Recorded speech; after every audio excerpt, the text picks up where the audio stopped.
জগন্নাথ ধাম পুরী ধামে জন্ম নিয়েছিল কে? ওই দেবকী মা দ্বিতীয়বারে জন্মালো, যার নাম হলো ইন্দ্রদম্ন রাজার ঘরণী, যার নাম হলো গুন্ডিচা মা। এই গুন্ডিচা মা সন্তান সন্ততি ছিল না বাবা। আমার জগন্নাথের কাছে প্রার্থনা করেছিল, হে জগন্নাথ, কৃপা করে তুমি আমার পুত্র দাও, পুত্র দাও, পুত্র দাও। এইভাবে বাবা 18 বার বলেছিল, 18 বার, একবার দুবার বলেনি। তা জগন্নাথ আমার কৃপা করে গুন্ডিচার কোলে 18টা সন্তান দিয়েছিল। একটা নয়, দুটো নয়, 18টা ছেলে দিল। আর এই যে 18টা ছেলে দিল, একটাও ছেলে মা কৃষ্ণ ভক্ত হলো না।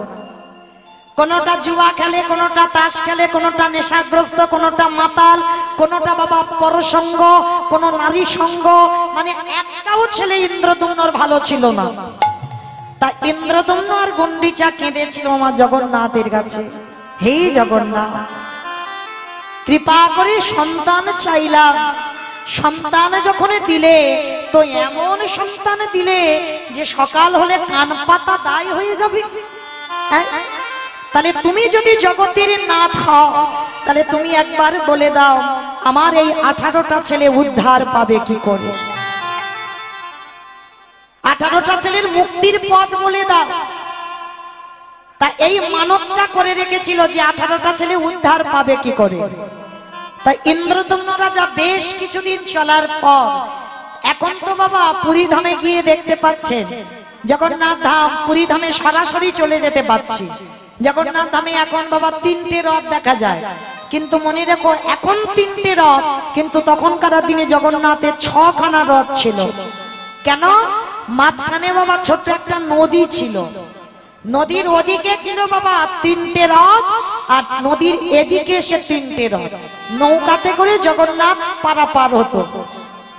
তো ইন্দ্রদম্ন রাজা মনে মনে করলো, ভক্তরা যারা যাবে জগন্নাথ দেখতে, তাদের নদী পার হতে হবে। কিন্তু না, এই নদী যাতে পার না হয়, তার জন্য আমি রাজা ইন্দ্রদম্ন, আমি সিদ্ধান্ত নেব, আমি এই নদীতে একটা সেতু নির্মাণ করব। তা সেতু নির্মাণ করবে তো বাবা যতবার সেতু নির্মাণ হয়, ততবার ওই একটা একটা করে বিম তৈরি হয়, একটা একটা করে থাম্বা তৈরি হয়। যতবার তৈরি হয়, ততবার বাবা ভেঙে গুড়িয়ে যায়। কিছুতে বাবা একটা করে ভীম আর তৈরি হচ্ছে না। জগন্নাথের কাছে ছুটে গেল ইন্দ্রদম্ন রাজা, প্রভু, তুমি কি চাও না যে ভক্তরা সরাসরি তোমার কাছে আসুক? কিসের জন্য? ওই নৌকা পার হয়ে আসবে। আমি তো খারাপের জন্য চাইছি না, আমি ভালোর জন্য করছি, যেন একটা সেতু হয়, ভক্তরা যেন ওই সেতু পার হয়ে আসে। দৈববাণী করলো জগন্নাথ, শোনো ইন্দ্রদম্ন, সেতু তখনই তৈরি হবে যেদিন তুমি ওই প্রত্যেকটা বিমের মাথায় যদি তুমি নরবলি দিতে পারো।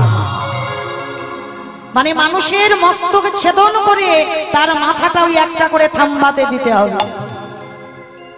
আজও আছে বাবা অনেক অনেক জায়গায় নিয়মটা। যতবার ব্রিজ তৈরি করতে যায়, ব্রিজ ভেঙে যায়, নরবলি দিতে হবে। আর নরবলি দিলে তবেই বাবা সেটা থেকে যায়। তো ইন্দ্রদম্ন রাজারও আদেশ দিল, যে কটা তুমি বিম তৈরি করবে তার মাথাতে নরবলি দিতে হবে, তবেই থাকবে। ইন্দ্রদম্ন রাজা চমকে উঠেছিল, হে জগন্নাথ, আমি কোথা থেকে পাবো নরবলি দেব? আমি কার মার বুক থেকে সন্তান কেড়ে আনবো? আর কোন মা বা দেবে এমন পুত্র? কার কাছে যাব আমি? চিন্তায় পড়ে গেল ইন্দ্রদম্ন। আর যখনই চিন্তা করছে, চিন্তা করতে করতে মনে মনে ভাবলো, তাই তো আমার নিজেরই তো 18টা ছেলে আছে। কত বড় ত্যাগ বাবা, এই জায়গাটা একটু আস্বাদন করে। লোকের বুক খালি করতে যাব কেন? আমার নিজেরই তো 18টা ছেলে আছে। আমার ওই 18টা ছেলেকে বলি দিয়ে আমি 18টা বিম তৈরি করব।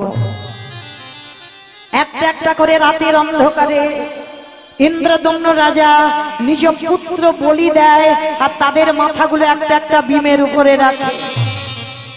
এইভাবে বাবা 17টা ছেলের মস্তক ছেদন হয়ে গেল, একটা সন্তান বাকি আছে। যখনই ছোট ছেলেটাকে নিতে গেল, গন্ডিচামা ছোট ছেলেটাকে বুকে জড়িয়ে ধরেছি। স্বামী, তোমার কাছে কোনোদিন কিছু বলিনি। আমার একটা একটা করে, আমি জানি আমার ছেলেগুলো ভালো নয়, আমি জানি আমার প্রত্যেকটা ছেলে অসৎ, কিন্তু আমি কোনোদিন তোমার ধর্মের কাজে বাধা দিইনি। কারণ বাবা, যারা সহধর্মিণী হয় তারা জীবনের স্বামীর ধর্মের কাজে বাধা দেবে না। তো গন্ডিচামা বলছে, কোনোদিন আমি তোমাকে প্রশ্ন করিনি, কোনোদিন আমি জানতে চাইনি যে আমার এতগুলো ছেলে তুমি বলি দিলে কেন।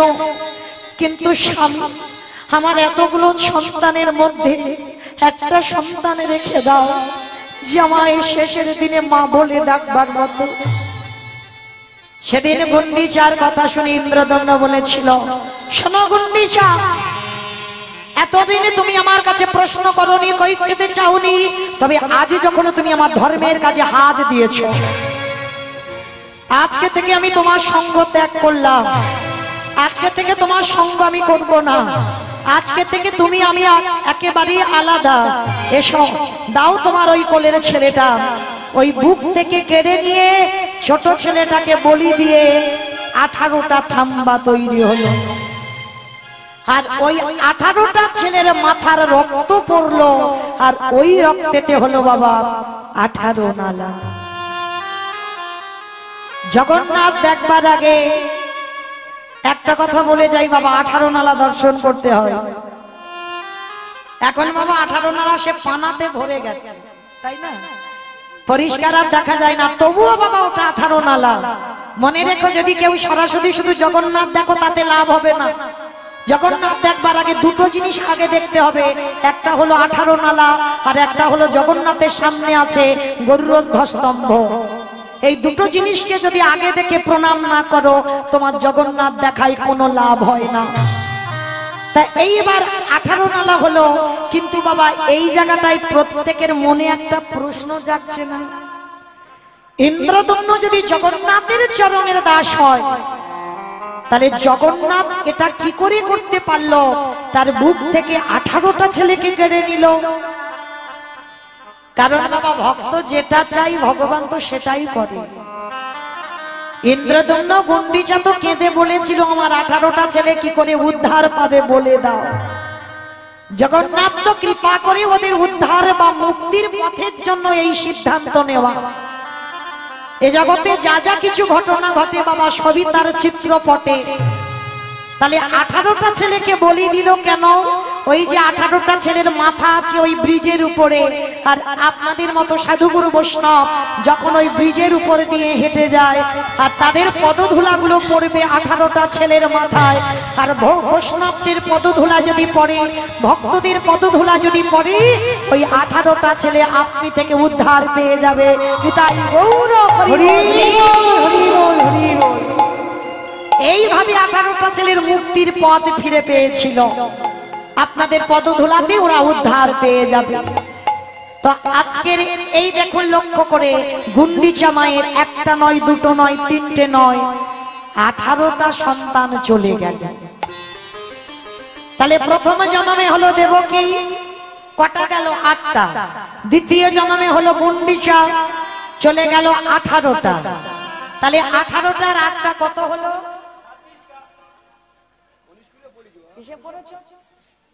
কটা হলো? কটা? বাহ, মানে অঙ্কের মাথা ভালো, তাই না? তাহলে 8টা 18টা হয়ে গেল। তাহলে এই যে 8টা 18টা হয়ে গেল, কিন্তু এখনো বাকি আছে বাবা। প্রতি জন্মে জন্মে ওই দেবকী মাকে কাঁদতে হলো। আরে তৃতীয় জন্ম হলো কোথায়? দুবার তো হয়ে গেল। তৃতীয় জন্ম হলো নদিয়ার নবদ্বীপী মাঝি, ওই নীলাম্বর চক্রবর্তীর কন্যা সচিমা। সচিমা ওই একটা নয়, দুটো নয়, তিনটে নয়, চারটে নয়, 10-10টা ছেলে হলো, মেয়ে হলো। কেউ শেষের দিনে সচিমাকে মা বলার মতো রহিল না। কি বাবা আছে? একটাও ছেলে শেষের দিনে সচিমাকে মা বলবার মতো। সচিমা 3 নম্বরে এলো। প্রথমে দেবকী, দ্বিতীয়বারে গুন্ডিচা, তৃতীয়বারে সচিমা। আর সচিমায়ের একটা নয় দুটো নয়, প্রথমেই 8টা মেয়ে হলো। তাহলে মরলো কি করে 8টা মেয়ে? অদ্বৈত আচার্য গোসাই 12 বছর তুলসী ভাসিয়ে আমার কৃষ্ণকে গৌর করে এনেছিল। কিন্তু যখন তুলসী পত্র ভাসালো, সচিমা যখন সেবা করলো, তখনই ওই অদ্বৈত আচার্য বুঝেছিল প্রভুর আসবার সময় হয়েছে। 12 বছর তুলসী ভাসালাম, তুলসী কোথাও গেল না, কিন্তু সচিমার গর্ভে বিলীন হলো কেন? তার মানে নিশ্চয় ওই মেয়েটারই গর্ভে আসবে। কিন্তু আমার ভগবান একবারও বলে দেয়নি আমি কত নম্বর গর্ভে যাচ্ছি।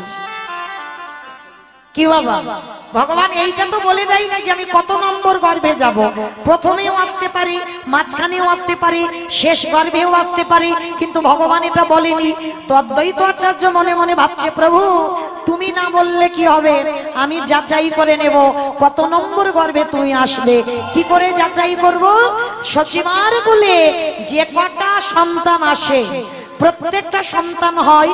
অদ্বৈত আচার্য খবর পেয়ে ষষ্ঠাঙ্গে সে দণ্ডবত প্রণাম করে। অদ্বৈত আচার্য গোসাই যেমন তেমন ব্যক্তি নয়, যার নাম হচ্ছে মৃত্যুঞ্জয়। আমার মৃত্যুঞ্জয় কোন ঠাকুরকে বলে? শিব। শিব ঠাকুরের নাম হলো মৃত্যুঞ্জয়। কেন না, যেটা কৃষ্ণ করেনি বাবা, সেটা আমার বাবা ভোলানাথ করে দেখিয়েছে। আমার ভগবান তো 125 বছর বয়সে জরাব্যাধের তীরে দেহত্যাগ করেছিল, কিন্তু বাবা ভোলানাথ সত্য ত্রেতা দাপর এই 3 যুগে একই শিব হয়েছিল। মানে মৃত্যুকে জয় করলো বলে ওনার নাম হলো মৃত্যুঞ্জয়। তো আজকে সেই পরম বৈষ্ণব বাবা ভোলানাথ বাবা যদি একদিনের একটা শিশুকে প্রণাম করে, গ্রহণ করতে পারবে, ধরতে পারবে? ওই একজন বৈষ্ণবের প্রণাম গ্রহণ করবার ক্ষমতা সচিমায়ের 8টা মেয়ের হয়। একটা একটা করে প্রণাম করে সচিমার কোলে একটা একটা করে সন্তান মারা যায়। নবম গর্ভে বিশ্বরূপ এলো, তাকেও প্রণাম করলো। 16 বৎসর মাত্র ছিল, ওকেও চলে যেতেই হলো। আর ছোট ছেলেটা যেই না এসেছিল, আমার সচিমা ছোট ছেলে নিমাইটাকে আঁকলে ধরে রেখেছে। কেন? জেনে গেছে যে অদ্বৈত যদি প্রণাম করে আমার ছোট ছেলেও থাকবে না। তো সচিমা কি করেছে, সব সময় আড়াল করে রাখতো নিমাইকে। কিন্তু মা, আপনারা তো মা, কতদিন ছেলেকে আঁকলে রাখবেন? 1 বছর, 2 বছর, 3 বছর, 4 বছর, 5 বছর, এরপরে তো ছেলেকে খেলতে দিতে হবে। তো সচিমা সব সময় নিমাইকে কোলে করে নিয়ে ঘুমিয়ে থাকতো। আর যদি বা ঘুমাতো, নিমাইয়ের কোমরে মার আঁচলটা বেঁধে রেখে দিত। কে গো মায়েরা, তোমরা মাঝে মাঝে করো না ছোট ছোট ছেলেদের? এত দুষ্টুমি করি বাবা, দেখবেন গ্রিলের উপরে বাবা দড়ি দিয়ে বেঁধে রেখেছে। আবার ঘুমানোর সময় ছেলে যাতে অন্য জায়গা চলে না যায়, মার কোমরের আঁচল নিয়ে ছেলের ঘুমসিতে বেঁধে রাখে না? এক একটা ছেলে এত দুষ্টু আছে। তো নিমাই তো বাবা ছোটবেলা থেকে এত দুষ্টুমি করে, সচিমা আঁচলটা বেঁধে রেখে ঘুমায়। কিন্তু ভগবানে মনে মনে বললো, মা গো, আমি তো শুধু তোমারই জন্য আসি না, আমার এই জন্য কত যোগী মনি ঋষি যুগ যুগ ধরে কাঁদি, যুগ যুগ ধরে কাঁদি। অদ্বৈত আচার্য গোসাই চিনতে পারছে না, আমাকে ধরা দিতে হবে। মার কোল থেকে দুপুর বেলা উঠেই নিমাই সুরধ্বনির তীরে হরিনামের খেলা খেলছে। অদ্বৈত আচার্য দেখতে পেয়েছে, এই তো সুযোগ। কোনদিন নিমাইকে প্রণাম করা হয়নি। ওর 8টা দিদি আমার প্রণামে মরে গেছে, ওর বড় ভাইকে প্রণাম করেছি, জেনে গেছি ও ভগবান নয়। কিন্তু এবার নিমাই বাকি আছে, দেখি তো, এই তো সুযোগ। একবার ওর পায়ের ধুলাটা নিয়ে অদ্বৈত আচার্য, যিনি ত্রিলোকের বড় বৈষ্ণব, পিছন থেকে 1 পা 2 পা করে গিয়ে নিমাই যখন হরিনাম করছে, আর পিছন থেকে গিয়ে বাবা একেবারে মাটিতে শুয়ে পড়ে নিমাইয়ের চরণে মাথাটা একেবারে দিয়েছে। আর যেই না নিমাইয়ের চরণে অদ্বৈতের মাথাটা পড়ল, সঙ্গে সঙ্গে 5 বছরের নিমাই ওই চরণটা তুলেই অদ্বৈত আচার্যের মাথার উপরে তুলে। আর জানতে বাকি থাকে বাবাকে ভগবান। 8টা দিদি জন্মেছে, তারা আমার প্রণামে মরে গেল। বিশ্বরূপ এলো, আমার মাথায় পা দেবার ক্ষমতা থাকলো না, কিন্তু 5 বছরের নিমাই ও আমার মাথায় পা তুলে দিল। মানে কি? অদ্বৈত আচার্য চরণটা জড়িয়ে ধরেছে। সত্যি করে বলো তুমি কে এসেছো? সত্যি করে বলো তুমি কে? নিমাই অদ্বৈত আচার্যের হাত দুটো ধরে বলছে, আরে ছাড়ো ছাড়ো ছাড়ো। তখন আমার অদ্বৈত আচার্যের বয়স ছিল 57 বছর, কারণ মহাপ্রভুর থেকে 52 বছরের বড়। তাহলে নিমাই পণ্ডিতের বয়স 5, অদ্বৈত আচার্যের বয়স হলো 57 বছর। যেই না প্রণাম, নিমাই তুলে বলছে, কি গো চিনতে পেরেছো? তুমি যে ওই যাদবাই মাধবাই কেশবাই বলে তুলসী পত্র ভাসিয়েছ, আমি ব্রজধাম ত্যাগ করে নদীয়ার মাটিতে এসেছি শুধু তোমার জন্য। চরণটা জড়িয়ে ধরে হা গৌর প্রাণ গৌর বলে অদ্বৈত আচার্য নয়নের জলে দিয়ে চরণ ধৌত করে দিল। আর যখনই চরণ ধৌত করে দিল, অদ্বৈত আচার্যকে বুকে ধরে বলছে, কেঁদো না, আমি তো এসেছি তোমার জন্য প্রভু।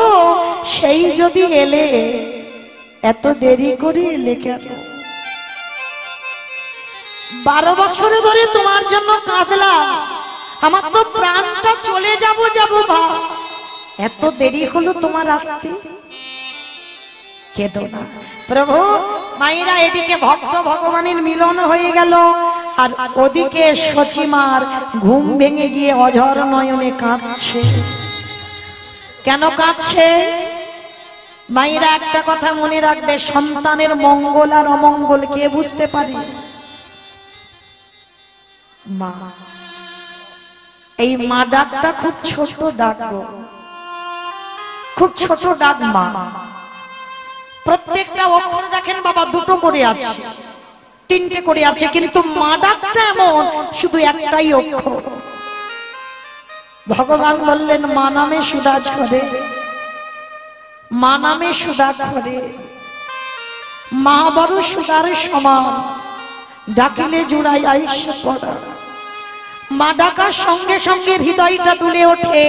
আর যেই না ওই সচিমা বুঝতে পেরেছে আমার নিমাই আর আমার কাছে থাকবে না, ওদিকে ভক্ত কাঁদছে, ভগবানের চরণে জল পড়ছে, আর এদিকে সচিমা বুঝতে পেরে গেছে ছেলে আর আমার নয়, আর আমি ওকে ধরে রাখতে পারবো না, ও আমাকে ছেড়ে চলে যাবে। সচিমা কাঁদছে, আর সচিমার চোখের জল ওদিকে নিমাইয়ের চরণে চলে যাচ্ছে। অদ্বৈত আচার্যকে বলছে, শোনো গোসাই, তুমি একটু দাঁড়াও, আমার মা কাঁদছে, আমার মাকে একটু সান্ত্বনা দিয়ে আসি। ছুটে এলো নিমাই, মার কোমরটা জড়িয়ে ধরে বলছে, ও মা, ও মা, তুমি কাঁদছো কেন মা? বলো না, আমায় বলো না, আমার জন্য তুমি কষ্ট পাচ্ছ, আমি কোনো অন্যায় করেছি? ও মামা, তুমি কেন কাঁদছো? আচ্ছা বলো তো মা, ডাক্তার যদি বলে দেয় তোমার ছেলে আর বেশি দিন বাঁচবে না, বাড়িতে নিয়ে যাও, একটু কাছে কাছে রেখে দাও, একটু ভালোবাসো, কারণ যতই ডাক্তার বৈদ্য কবিরাজ করো না কেন, ও আর তোমার কাছে থাকবে না, ও ডাক এসে গেছে, ও চলে যাবে। যদি মা জেনে যায়, ছেলের সামনে যদি দাঁড়িয়ে কাঁদে, ছেলে যদি জিজ্ঞাসা করে, মা তুমি কাঁদছো কেন? মা কি বলতে পারবে, খোকা তুই আমায় ছেড়ে চলে যাবি বলে কাঁদছি? তাড়াতাড়ি করে চোখের জলটা মুছে ফেলে বলছে, নিমাই কই, আমি কাঁদিনি তো, আমি কাঁদবো কেন? আমি কাঁদিনি, আমার কিচ্ছু হয়নি। মা, জগতে সবাই মিথ্যাবাদী, কেউ সত্য কথা বলে না, সবাই মিথ্যাবাদী। কি গো মা, মিথ্যাবাদী নয়? যারা দাঁড়িয়ে আছে, যারা বসে আছে, আমি কীর্তনী, আমার সম্প্রদায়, আমরা সবাই মিথ্যাবাদী। আমাদের মতো মিথ্যাবাদী বাবা পৃথিবীতে আর কেউ নেই। এই মানুষ জাতিটা হচ্ছে বাবা সব থেকে বড় মিথ্যাবাদী। কেন বললাম? বিচার করে দেখেন, প্রত্যেকে তো বলেছিলাম দয়াময়, এই মাতৃ জঠরে 32টা নারীর বন্ধনে ছিলাম, ঊর্ধ্ব পদে খেষ্টে মুন্ডে নারীর বন্ধনে ছিলাম, বিষ্কার গন্ধ কৃমিকীটের পোকার কামড় সহ্য হচ্ছিল না। প্রত্যেকে আমরা অনেক কষ্ট করে মাতৃ জঠরে ছিলাম। প্রত্যেকে বলেছিলাম দয়াময়, এই কষ্ট এই জ্বালা যন্ত্রণা সহ্য হয় না, তুমি একবার ধরাই নিয়ে চলো আমার। আমি কথা দিলাম পৃথিবীতে গিয়ে আমি হব কৃষ্ণ দাস। এখানে বাবা যারা ভক্তি পথে আছে বা যারা নাস্তিক, সবাই কিন্তু ভগবান দেখেছি আমরা, সবাই দেখেছি, কারোর মনে নেই। কবে জানো? মাতৃগর্ভে যখন অনেক কষ্ট পাচ্ছিলাম, যন্ত্রণা পাচ্ছিলাম, ভগবান আমার এই গর্ভে এসেছিল। এই গর্ভে এসে ভক্তের কষ্ট দেখে সহ্য করতে পারি। আপনারা প্রশ্ন করবেন মৌমিতা, ওই মাতৃ জঠরে ওইটুকু একটা জায়গা, যে জায়গাতে বাবা একটা বাচ্চা কত কষ্ট করে থাকে, তাহলে ওই জায়গাতে আমার ভগবান এসে বসেন কোথায়? ভগবান যে আমাদের সঙ্গে কথা বলে মাতৃগর্ভে, ভগবান এসে বসেন কোথায়? এই যে আমাদের পা দুটো উপরে আর মাথাটা নিচের দিকে থাকে, ভগবান আমাদের ওই চরণের তলায় এসে বসে। প্রমাণ পেয়ে যাবেন, দেখবেন কোন শিশু যখন জন্মাবে না, সে কালো হোক আর ফর্সা হোক, দেখবেন চরণ দুটো লাল টুকটুকে হয়ে থাকে। কেন জানো? ওই জায়গাটা তো আমার পরশমণি পরশ করেছি। ওই জন্য আমরা মানুষ জাতি না, দেহের এতগুলো জায়গা ছিল, মাথা ছিল, বক্ষ ছিল, হাত ছিল, বক্ষ ছিল, উদর ছিল, জাদু ছিল, হাঁটু ছিল, এত জায়গা ছিল। কিন্তু বাবা প্রণাম করতে গেলে সবার আগে পায়ে হাত দিতে হবে। কেন? প্রত্যেকটা মানুষের এই দেহ যদি অপবিত্র হয়ে যায়, দেহটা যদি নোংরা হয়ে যায়, কিন্তু বাবা তার চরণ দুটো জীবনে অপবিত্র হয় না। এই চরণ দুটো সর্বদা পবিত্র হয়ে থাকে। কেন? ওই যে মাতৃ জঠরে আমার ভগবান ওই চরণে এসেই বসেছিল। পরশমণির পরশে যদি লোহা সোনা হয়, তাহলে একবারে যদি কোনো ভক্ত পবিত্র পরশ পেয়ে যায়, তার হৃদয়টা সোনায় পরিণত হয়। তাই গৌর প্রমাণ হরি হরি বল হরি। তাই আমরা প্রত্যেকে বলেছিলাম আমরা হব কৃষ্ণ দাস, কিন্তু হলাম কি? সবার প্রথমে মার কোলে বসে মাকে চিনলাম। মা বলে দিল ওইটা আমার বাবা, মা বলে দিল ওইটা আমার দাদা, ওইটা আমার দিদি, ওইটা আমার মাসি। এই একটা একটা করে পরিচয় হলো। আর যত আপনজন কাছে আসে, ধীরে ধীরে আমরা মায়ার দাস হয়ে যাই, ভুলে যাই ফেলে আসা দিনের কথা, যে আমরা কৃষ্ণ দাস, আমরা ভজন করব বলে এলাম। কিন্তু বাবা ওই কৃষ্ণ ভজিবার তরে সংসারে আয়ন, মিছে মায়ায় বক্ত হয়ে বৃক্ষ সম হই। আর দেখবেন মা, যার জন্য ভগবান বলছে না, এই কলিযুগে লক্ষ্য করে দেখবেন, যে করে আমার আশ তারই করি সর্বনাশ। সর্বনাশ নয়। কেউ যদি বলে বাবা কীর্তনিয়ার আমরা বলি ভগবান যে করে আমার আশ তারে করি সর্বনাশ, না। ভগবান ভক্তকে এত ভালোবাসে, যার জন্য প্রহ্লাদের জন্য ওই ইট বালি রড সিমেন্টের ভিতরে বসেছিল। ভগবান কতটা দীনতার প্রতিমূর্তি। ভগবান জীবনে ভক্তের সর্বনাশ চায় না, এইটা আমাদের বোঝার ভুল। ভগবান বলছে যে করে আমার আশ তারে করি সব নাশ। সব নাশ মানে কি? প্রথমে যদি বাবা দেখবেন তুমি একটা গোপাল সেবা করছো না, দেখবে তুমি মেয়েকে বিয়ে দিয়েছো, মেয়ের বাড়ির অনুষ্ঠান হবে, সেই মেয়ের বাড়ি দেখবে 3 দিন আগে থেকে বলবে মামা তুমি এসো না, আমার বাড়ির অনেক কাজ আছে। আর যেদিন থেকে তুমি ভক্তি পথে যাবে মেয়ে বলবে মামা তোমার 3 দিন আগে আসতে হবে না, কারণ তোমার জন্য আলাদা হাঁড়ি চাই, আলাদা গ্যাস চাই, আলাদা ঘর চাই, তুমি সেই দিনের দিনে এলে হবে। কেন? কারণ মা তো কৃষ্ণ ভজনের পথটা ধরেছে। তাহলে জগতে শিখে নাও, প্রথমেই তুমি যদি ভক্তি পথে নামো তোমার আপন জনকে ভগবান সব নাশ করে দেবে। যাদের যাদের সঙ্গে তোমার রক্তের সম্পর্ক আছে ভগবান নাশ করবে। তারপরে যদি তুমি ওই গোপালের চরণ আঁকড়ে ধরে থাকো, আমার গোবিন্দ চরণ আঁকড়ে ধরে থাকো, তারপরে বললেন ভগবান সেই ভক্তকে আমি আমার চরণের দাস করে দেব। নিতাই গৌর প্রেমানন্দে হরি বল হরি বল। আর কৃষ্ণ ভক্ত যারা হয়েছে সারা জীবন তাদের কাঁদতে হবে, তাদের চোখের জলে জীবনে ফুরাবে না। আর কৃষ্ণ ভক্ত তুমি বুঝতে পেরে যাবে কিরকম, যে কাজে হাত দেবে বাবা জীবনে সফল হবে না। সারা জীবন তোমার শুধু জীবনে দুঃখ কষ্ট ব্যথা বেদনা। কৃষ্ণ ভক্ত জীবনে বাবা পাথর সেটিং করা ঘর করবে না। কৃষ্ণ ভক্ত যদি পাথর সেটিং করা ঘরও থাকে ভগবান চাইবে ও যদি আমার দাস হয় ওর মাথা থেকে ছাদ আমি কেড়ে নেব। তাহলে বুঝতে পেরে যাবে তুমি কৃষ্ণ ভক্ত হয়েছো। ভগবান চেষ্টা করবে ও সব নাশ করে ওর কাঙাল করে ওর পথের ভিখারি করে দেব। ও যেন শেষের দিনে দাঁড়ে দাঁড়ে মাধু করে খায়, দাঁড়ে দাঁড়ে ভিক্ষা করে খায়। যেটা হয়েছিল কান্দির জমিদার লালা বাবু, একটা কথাই চৈতন্য হয়ে গেল, বাবুজি বেলা যে যায় বাসনায় আগুন দেবে না। বাসনা মানে কলার বাসনা, আর সেটাই লালার বিবেক বলে উঠলো ওটা বাসনা নয়, বাসনা নয়, কামনা বাসনায় আগুনে দিয়ে লালা চলে যা তুই মধুর বৃন্দাবন। নরোত্তম দাস জমিদারি ত্যাগ করে দিয়ে চলে গেল কৃষ্ণ পাবার লালসায় বৃন্দাবন।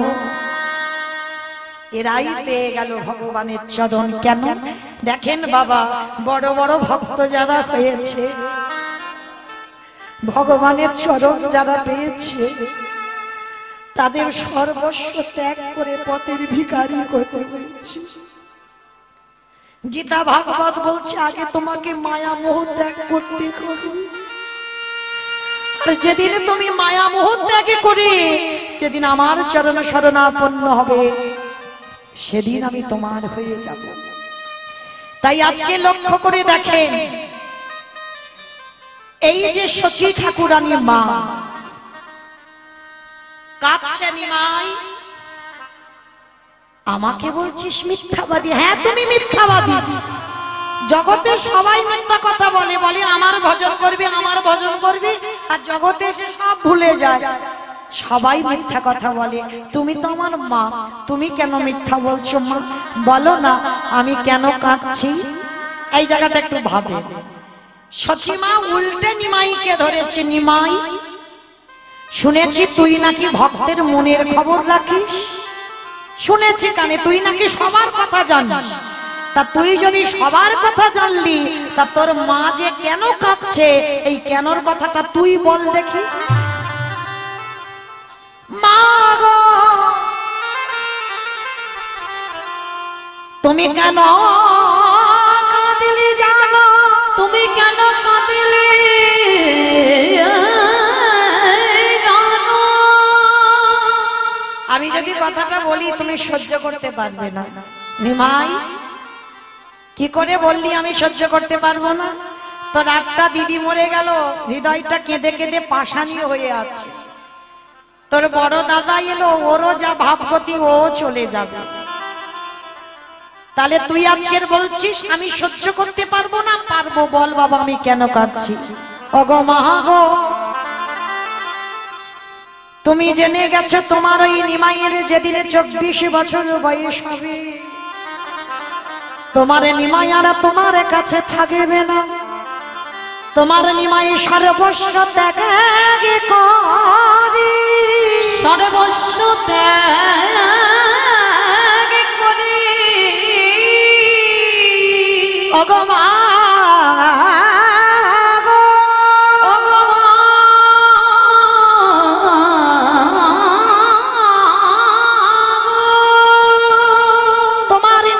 সর্বস্ব ত্যাগ করে সে যে নদী আছে রেগে চলে যাবে তাই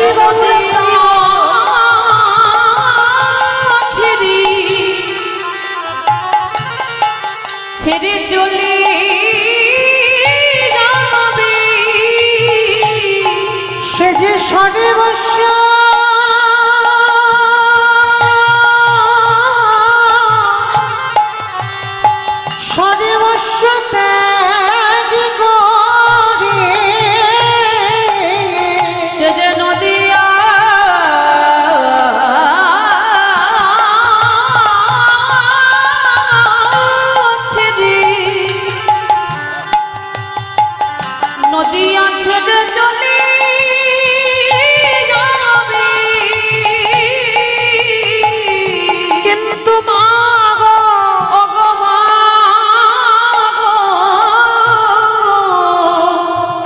চরণ ছুঁয়ে আমি কথা দিলাম, আমি কথা দিলাম, তুমি যতদিন নাই আমারে চলে যেতে বলবে, চলে যেতে বলবে, আমি তোমার চরণ ছেড়ে কোথায় যাব না। আমি এই কথা বিদায় গৌর হরি বল হরি বল।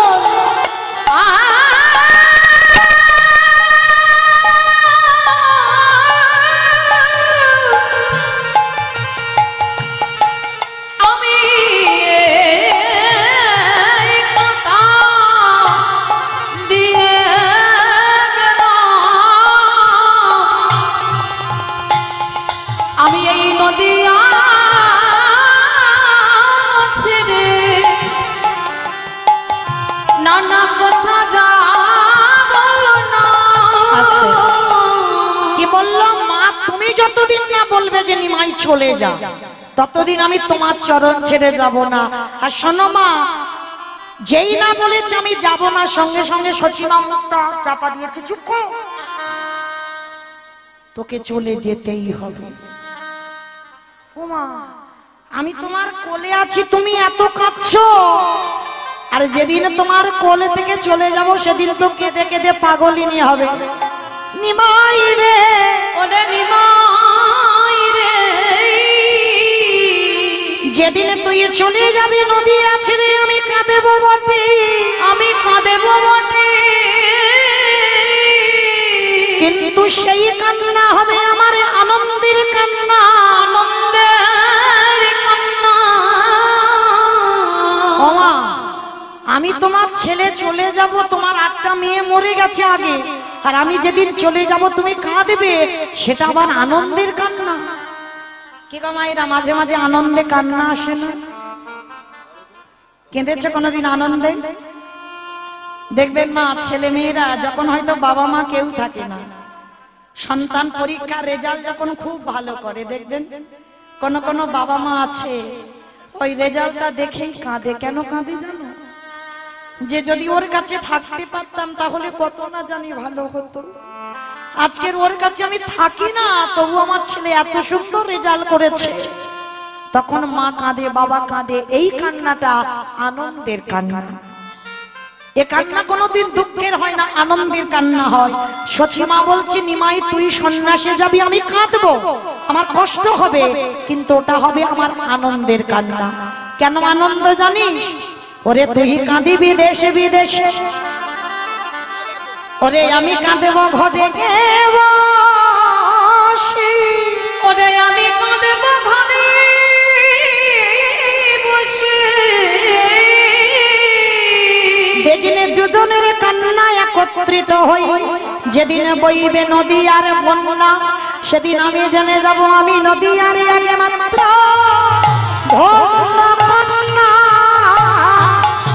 যেদিন নদীর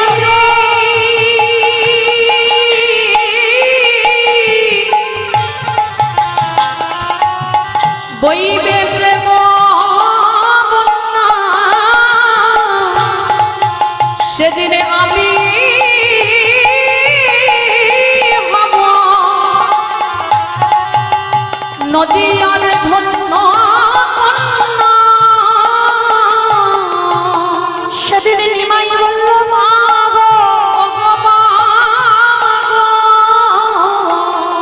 তোমাকে ছেড়ে 24 বছরে আমি যাব বটে, কিন্তু সন্ন্যাসের পরে আমি 4 জায়গায় থাকবো। কোথায়? প্রথম হলো রাঘবের আলয়, দ্বিতীয় হলো নিত্যানন্দ নর্তনে, তৃতীয় হলো সচী মায়ের রন্ধনশালে। একটা কথা মনে রেখো মা, রন্ধন খুব ভালো হবে। যখন রন্ধন করতে যাবে একবার সচী মাকে স্মরণ করবে, আর এই সচী মাকে স্মরণ করে যদি কেউ রন্ধন শুরু করে, সেই রান্না ভগবান এসে স্বয়ং রন্ধন করে প্রসাদ পায়। যখনই রন্ধন করবে তখন একবার সচী মার নামটা উচ্চারণ করবে। আরো থাকবো নিত্যানন্দ নর্তনে। আমা এই কটা জায়গায় আমি সর্বদা থাকবো, শিবাসঙ্গনে, নিত্যানন্দ নর্তনে, রাঘবের আলয়ে আর সচী মায়ের রন্ধনশালে। আমি সন্ন্যাসের পরেও এই 4 জায়গায় আমি অবস্থান করব। তাহলে মায়েরা আপনারা আমরা সবাই বুঝতে পারলাম, যার জন্য সেই সচী মাকে 1টা নয়, 2টো নয়, 3টে নয়, আজ 10-10টা সন্তান হারাতে হলো।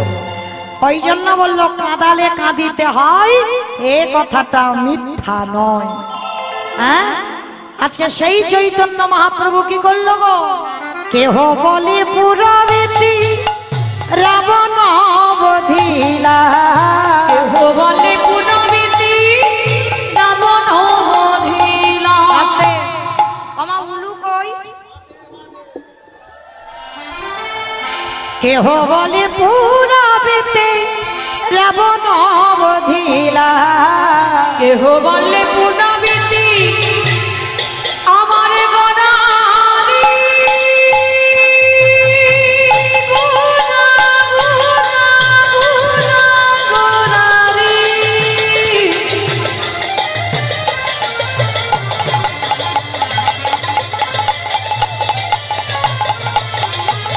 ওই নদীয়ার চাঁদ গুণা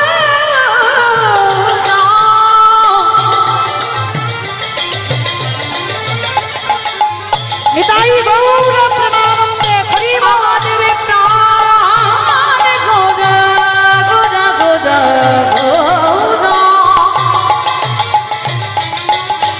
সচী মায়ের দয়ার তারা। কেহ বলে পুনবিতি রাবণ বধিলা, আজি গোলকে বৈভব লীলা প্রকাশ করিলা, ওই গোলকের বৈভব লীলা প্রকাশ করিলা। শ্রীরাধারে ভাবে গোটায় অবতার, শ্রীরাধারে ভাবে গোরা অবতার। হরে কৃষ্ণ নামে বহু করিলা প্রচার, শ্রী হরে কৃষ্ণ নামে গৌর করিলা প্রচার। হরে কৃষ্ণ নাম গৌর হরিরা প্রচার। এইবারে লীলা প্রকাশ হলো, এইবারে লীলা প্রকাশ হলো, এইবারে লীলা প্রকাশ হলো, এইবারে লীলা প্রকাশ হলো। গোলকের বৈভবে লীলা প্রকাশ করিলা, ওই গোলকের বৈভবে লীলা প্রকাশ করিলা। বাসুদেব ঘোষে কহে করি জোড়হা, হরি জোড়হা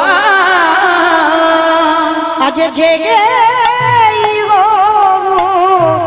সেই কৃষ্ণ, সেই তো জগন্নাথ, সেই তো জগন্নাথ। আজ বাসুদেব ঘোষে কহে এইবার লীলা প্রকাশ হলো বাসুদেব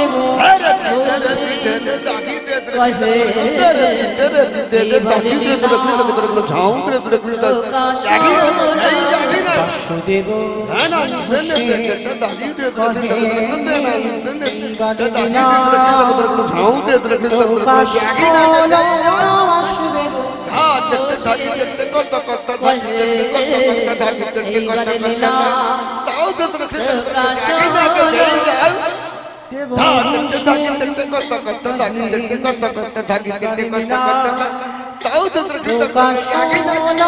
বাসুদেব বাসুদেব ঘোষে কহে এইবার লীলা প্রকাশ হলো বাসুদেব ঘোষে কহে এবার লীলা প্রকাশ হলো বাসুদেব ঘোষে তাই গৌর কৃষ্ণ আনন্দে হরি বাসুদেব ঘোষে কহে এইবার লীলা প্রকাশ হলো ওগো বাসুদেব ঘোষে কহে জানি তাই চলুন এবার আমরা সবাই এই স্থান পরিত্যাগ করে চলে যাব মধুমাসে ধাম বৃন্দাবন ধাম। ততক্ষণ যখন নবদ্বীপে ছিলাম সবাই মিলে একবার প্রেম সে বলেন তো গৌর সুন্দরী কি ধ্বনিটা হলো কি এটাও জয় বললাম ধ্বনিটা হলো কি এটা নাকি জয় এটা জয় নয় একটু প্রেম সে ধ্বনি দিতে হবে এত জোরে দাও এখান থেকে কত দূর যাবে সরিষা শোনা যাবে সরিষা কাকদ্বীপ বলে কাকদ্বীপ যাবে কাকদ্বীপ যাবে আচ্ছা তাই যা গতি আছে না বেশ আচ্ছা মা শুধু কাকদ্বীপ আর এই সরিষা নয় সোজা চলে যাবে সুরধ্বনি গঙ্গার তীরে এমন ভাবে প্রেম সে মানে বিশ্বাসটা রেখে ধ্বনিটা দিতে হবে। আচ্ছা আগে যাদের যাদের হাতগুলো আছে আজকে তো প্রথম দিনের হরিবাসর আবার কালকের কীর্তন হবে তার মানে আজকের আমি প্রথম দিন একটু রিহার্সাল দিয়ে যাই কালকের একটু ফাইনাল হবে কেমন কই দেখি সবাই মিলে হাত দুটো তোলো তো দেখি একবার বাহ সবাই একসঙ্গে প্রত্যেকে বলবেন কেমন ওই জায়গাটা যেন একটু ধসে মতো গেল তাহলে একটু সবাই সম্পূর্ণ যারা ইউটিউব করছে ওদের দেখাবো আমার দেখাতে হবে না হরি বল কারণ মা কেন বলছি তোমাদের দেখাতে জানো আমার সঙ্গে সঙ্গে তোমাদেরও দেখাবে দুদিন পরে ওরা সব মোবাইলে দেবে সব নেটে দেবে তাহলে বাবা তখন বোঝা যাবে কার হাত উঠেছে আর কার ওঠে কেমন সেইভাবে হাতগুলো তুলবে সবাই একসঙ্গে বলবে গৌর সুন্দরী কি নবদ্বীপের ধাম কি সচির নন্দন কি বিষ্ণু প্রিয়া কি নিতাই চাঁদি কি ভক্তবৃন্দ কি হরিবাসন ধাম কি সাধু গুরু বৈষ্ণব কি আপন আপন গুরু চরণ কি কমিটি ভাই সব কি হরি নাম যজ্ঞানুষ্ঠান কি আজকের আনন্দ কি নিতাই গৌর প্রেমানন্দে কি গো ভাইরা রাত্রিবেলা আমাদের এই হাউসবেরিয়াতে একেবারে বিয়ামটা হয়ে গেল তাই না চলো এবার বিয়াম যখন হয়ে গেল এবার একটু বৃন্দাবন যাই কি যাওয়া হবে তো হবে আবার ভুল বললো না কেউ যাব না সবার মন যাবে দেহ থাক যে যার স্বামীর কাছে দেহ থাক যে যার ছেলের কাছে চলো এবার মনগুলো নিয়ে যাই একটু প্রেম সে উলুধ্বনি দাও দেখি একবার বৃন্দাবনী ধামিয়া পারি জপি যা রাধি রাধি ও রাধি अलविनी सरकार जपी जा राधे राधे वृंदावन धाम अपार जपे जा राधे राधे राधे अलवेली सरकार भजे जा राधे राधे वृंदावन धामिया पार जपी जा राधे राधे जपी जा राधे राधे भजे जा राधे राधे जपे जा राधे राधे भजे जा राधे राधे जपी जा राधे राधे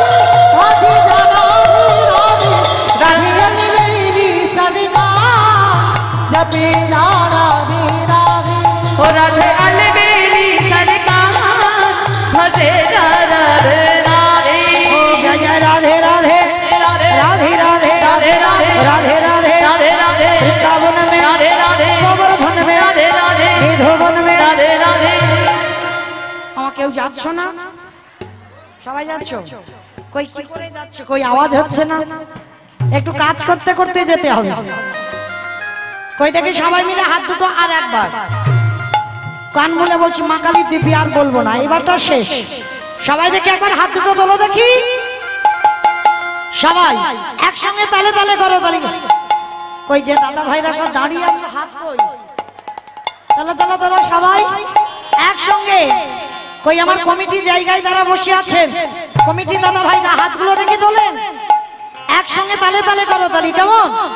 तू वृंदावन में आया राधा नाम लगायो तू वृंदावन में आलो राधा नाम जपालो तू वृंदावन में आया राधा नाम लगायो तू वृंदावन में आलो राधा नाम जपालो तेरे जीवन की धिकार जपे जा राधे राधे ओ राधे राधे मेरी सरकार भजे राधे राधे जय जय राधे राधे राधे राधे राधे राधे राधे राधे वृंदावन में राधे राधे गोवर्धन में राधे राधे निधोवन में राधे राधे तालवन में राधे राधे कमलवन में राधे राधे होशागांव में राधे राधे जोतशिवला राधे राधे जोतशिवला राधे राधे तालवन में राधे राधे कमलवन में राधे राधे होशागांव में राधे राधे बरसाना में राधे राधे प्रेम से बोलो राधे राधे हाथ से बोलो राधे राधे जोतशिवला जपे जा राधे राधे ओ राधे राधे मेरी सरकार भजे राधे राधे प्रेम से बोलो राधा रानी की জয়টা হলো হলো না এত জোরে। আচ্ছা মা, তোমাদের আউসবেড়িয়াতে ওই শাশুড়ি বৌমাতে ঝগড়া হয় না? খুব হয়। আমিও তো দক্ষিণের মেয়ে, আমি ভালো জানি এটা হয় প্রত্যেকের ঘরে কম বেশি। আচ্ছা সেইভাবে গলাটা একবার বের করো তো, কি জোরে বলো রাধা রানী কি। তার মানে ঝগড়া হয়। বৃন্দাবনেশ্বরী কি, যমুনা মাইয়া কি, নন্দগাম কি, উচাগাম কি, বর্ষানাম কি, ভক্তবৃন্দ কি, হরিবাসন ধাম কি, সাধু গুরু বৈষ্ণব কি, আপন আপন গুরুচরণ কি, কমিটি ভাই সাহেব কি, হরিনাম যজ্ঞ কি, আজকের আনন্দ কি, নিতাই গৌর প্রেমানন্দ। বেশ, চলো আজকে আমরা সবাই যাবো কোথায়? মধুমাত্র ধাম, বৃন্দাবন ধাম। আর আজকের এই মধুমাত্র ধাম বৃন্দাবনে গিয়ে যাবো কোথায়? একটা লীলা আস্বাদন হবে, যে লীলা শ্রবণ করলে আপনারা আমরা সবাই বুঝতে পারবো, জানতে পারবো ভক্তি জগতে আগাতে গেলে আমাদের কোন পথ অবলম্বন করতে হবে। কোন পথ অবলম্বন করতে হবে? যেটা হলো রঘুনাথ দাসের বৈরাগ্য। আস্বাদন করব এই রঘুনাথ দাসের জীবন কাহিনী। শিরব সনাতন ভট্ট রঘুনাথ, শ্রীজীব গোপাল ভট্ট দাস রঘুনাথ, দাস রঘুনাথ, এই ছয় গোসাইয়ের করি চরণ বন্দন, চরণ বন্দন, জাগা হইতে বিঘ্ন নাশ অভীষ্ট